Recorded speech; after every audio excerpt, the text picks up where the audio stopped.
This week's Photoshop tip is on creating edges, so both hard edges and soft edges. Let's start with a hard edge. You'll notice a lot of times we use the lasso tool. If you hold down the lasso tool in the tool palette, you'll see you have options for a polygonal lasso tool and a magnetic lasso tool. We like to just use the lasso tool. Hotkey is L.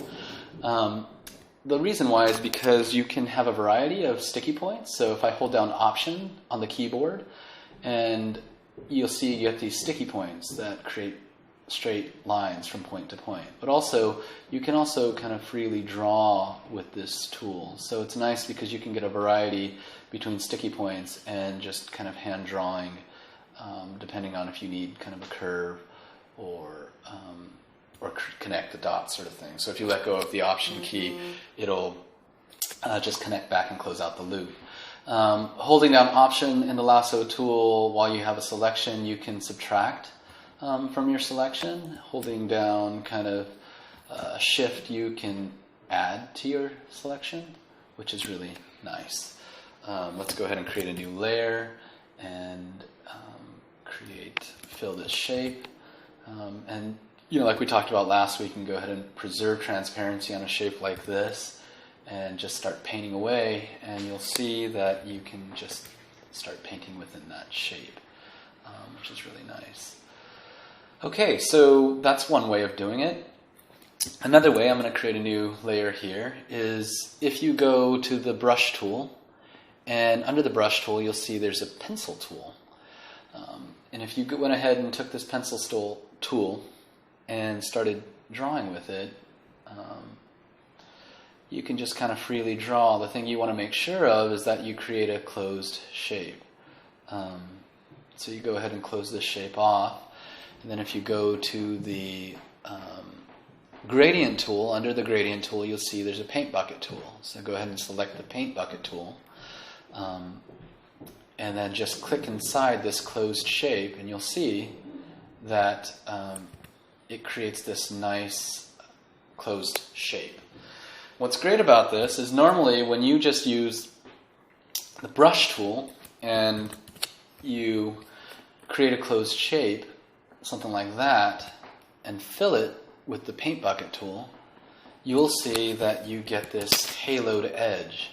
The nice thing about the pencil tool is you do not get that haloed edge. It goes ahead and fills in that shape. So that's really, really nice. So those are two ways of creating a hard edge in Photoshop.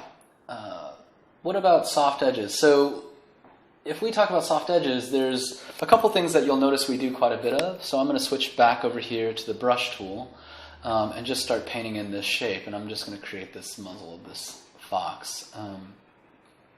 So you'll notice a couple things. One, you'll notice that we will oftentimes, while we have the paintbrush tool selected, hold down the Option key and color select from within this. The nice thing is our brush is set to opacity on pressure.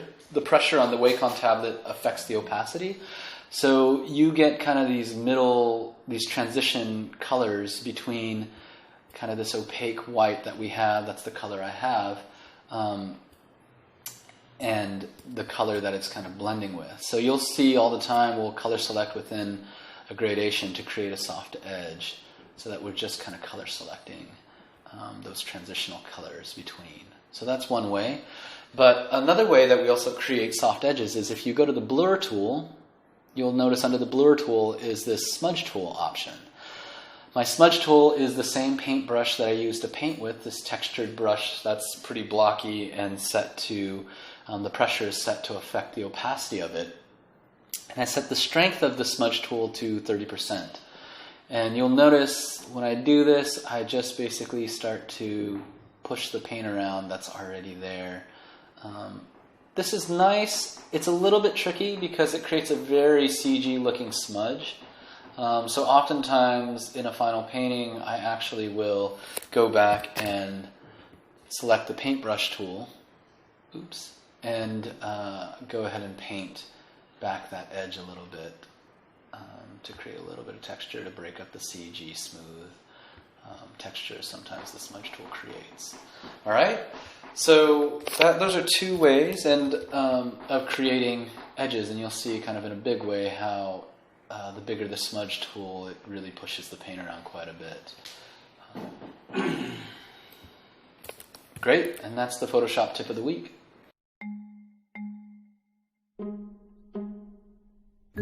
So we came to our friend Ernesto Nemesio, a painter friend, an incredibly talented painter friend's atelier, studio. And while he was painting still lifes next to us in oil, we shamelessly did the digital painting next to him. Yeah, it was great. We knew we wanted to do a painting with materials. What's great about Ernesto's studio is that he's got tons of kind of little things all around, stuff that he's painted in still lifes or want to paint in still lifes, that sort of thing. So it was a great place to go for us. And of course, hang out with Ernesto, it's great to be surrounded by all his beautiful paintings in the studio. So for this particular demo, I picked this kind of a cluttered shelf cabinet, and he had a bunch of like bottles with linseed oils and all the painting materials and paint box and the brass pot and stuff like that. It was really cool, but at the same time it was challenging because it just was quite complicated, and the challenge was to, just like last lecture, how to group it, simplify it, yet try to capture materials, which is the focus of this week's class. Yeah, I think what's great, I mean, what I'm curious about right here is, like, it's really interesting to see, like, the assignment is about, this painting really is about materials. But at this point, are you really thinking about how the materials are different, or trying to capture it visually, kind of abstractly? I definitely thought about the material contrast when I picked this subject to paint. But when I started painting, I don't know if I was thinking about that too much. I felt like it's still the same drill, like other, like last week's demo, that I just mainly focused on capturing this abstract composition that works for me artistically, and how I can simplify, start with very simple and then just kind of breaking down into smaller shapes as I went. Well, like right now, you're painting this. What is that? A frame or a box? It's a box. It looks like some sort of paint box yeah. almost. And you're painting quite a bit of that in kind of comparison to the development of the entire painting. At this point, like I could see, like it feels like you have your brightest value and your darkest value. Mm-hmm. What's kind of the thinking of getting into the box at this point? This is actually, it's actually a good thing that we talk about this, because this is really where I got caught up in just painting one object at a time. And you can kind of see I spent a lot of time just creating this box, getting into small places and just getting into subtle colors, and kind of forgetting about this whole, what the exercise was about, and, I was, fixing drawings, and which is totally fine, but I just felt like I started off a little on the wrong foot in a way, and eventually I'll kind of find myself doing that, like kind of noodling already, too soon. But I thought it was kind of cool that even when I'm trying to teach this class, I'm struggling myself and finding myself doing the bad habit, but I thought it would be kind of nice to share that as well. And here, I love you to kind of focus on this part that I'm very proud of. Check this out. This, when I'm actually working on the bunch of bottles in front of me. This is after I spent a lot of time just kind of getting this box, pochette box, right?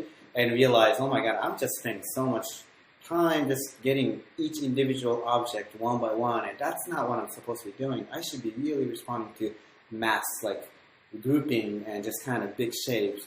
And I was just kind of trying to force myself to not really think about each small bottles, because I don't even remember, but there are like 6, 7, 8 bottles bunched together. And but if I squinted my eyes, it definitely was disappearing in terms of like where like the separation of the bottles wasn't quite there, and all I saw was just labels and this linseed oil kind of getting this translucent light coming through it, and some are empty, so you're seeing through what's behind it. And then you have this reflection on the bottle, and some bottle was clear, some bottle was kind of brown. But without really thinking about too much, I just kind of went trusting my eyes and just kind of putting, final highlight. And you start to feel like, what? It starts to feel like what I'm seeing. Mm. And not, perspective's off, and let's just not worry about that at this point. I think one thing, every time we paint, right, we realize that, oh shoot, this is just so hard.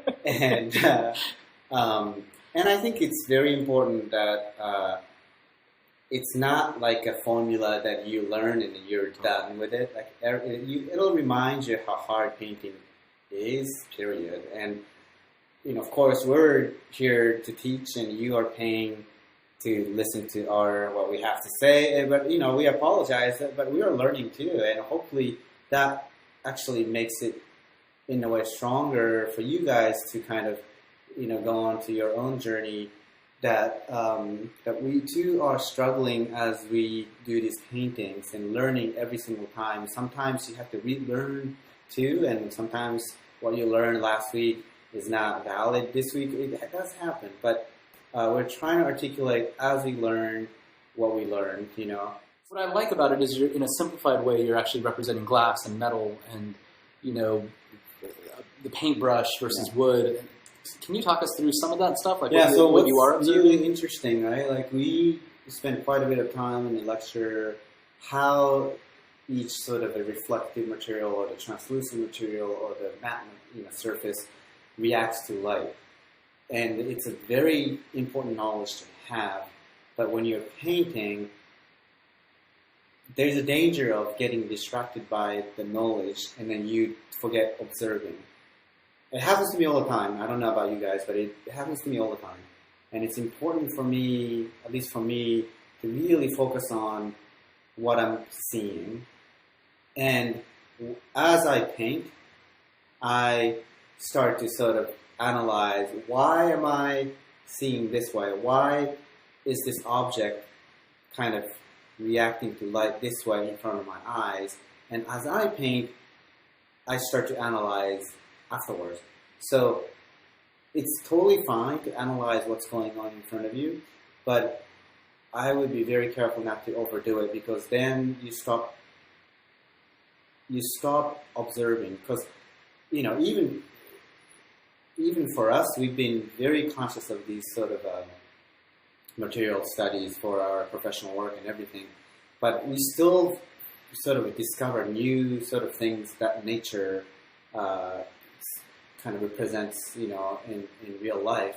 And when we are studying from life, I think it's important that we accept everything we're seeing. But if you try to take everything in and then analyze your painting based on your knowledge, that makes your knowledge even stronger, I feel like. So interesting. I'm not to counter, but actually, I think it'll be great to kind of see, obviously, we painted at the same time and everything like that, and we were kind of observing in the same kind of area and everything. We did both the paintings. But actually, my thinking and approach was very different than this. Yeah. The whole time, all I was thinking was really studying the objects and really trying to study what those things are, not too worried about actually how the painting is looking, Right. and just trying to analyze it so that if I ever had to paint these objects out of my head, that I kind of fundamentally understand what's going on with those objects. So I must say that my painting itself, I don't think is like something that I look at and I'm like, oh my gosh, it's beautiful, let's put it in a frame and kind of I'm proud of this image, so much as it is a representation of the study that I'm doing. It's like my notes, almost, of how these objects are reacting in the light that I'm seeing. And so in that way, it's an interesting contrast, I think, to what you're saying. Not that one is right or not. But I think we're saying a similar thing in a way, though. I think both of us are saying, let's study,